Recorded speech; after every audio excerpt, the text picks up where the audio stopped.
for a student that is really, really having trouble, I'll say just bounce and feel that. Count me 16 bounces, count me 8 bounces, so they can become aware of how this feels. Okay. And then we'll start chanting some simple, simple poems. Hopefully something they're familiar with, Twinkle, Twinkle. Everything has to be in duple meter, just 1, 2, 1, 2, right. 1, 2, up, down. And then this gives me a chance to explain upbeat, downbeat. This gives me a chance for them to feel, before I explain, it gives them a chance to feel this. So we'll just keep talking, we'll say rhythm, patterns, right? I love the idea of upbeat, downbeat. That's it, right there. Oh yeah, right? That's exactly right. Yeah. So I love this one. It's called Fish Alive, and you can Okay. just listen to this. 1, 2, 3, 4, 5. Once I caught a fish alive. 6, 7, 8, 9, 10. Then I let it go again. Why did you let it go? Because it bit my finger so. Which finger did it bite? The little one on the right. So we say that until it becomes familiar. Here we can do a little bit of that. We'll say it together, and then eventually I'll say, I know we're going fast, but I'll eventually with the student, I'll say, I'll start it and you give me the answer. So I'll do 1, 2, 3, 4, 5. Once I caught a fish alive. Right. We'll go back and forth, and then I might say, let's take the words out and just do that on a ba.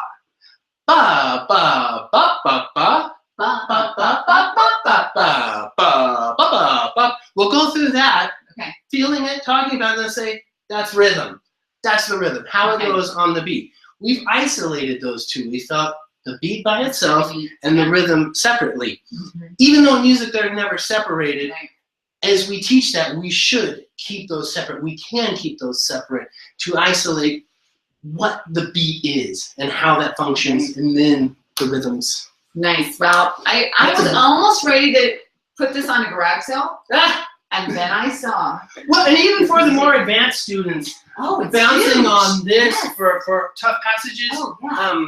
When I was learning it, in the past 10 years, I learned how to play jazz, and it just finally hit me when I started audiating. It's like, oh, get rid of those notes. This is a sound. This is, Right. and bouncing on this, it makes you play in time.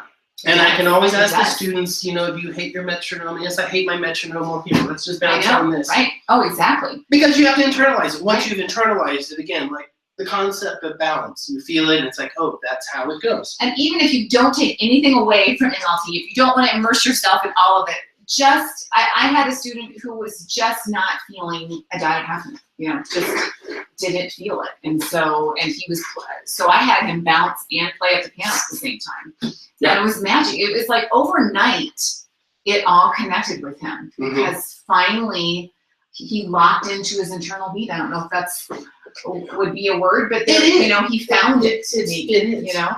And so I didn't give him, obviously, the landscape that I could if I was doing it the NLT way. But it's never too late. That is right. Exactly. Movement is a huge thing in MLT, and with the piano.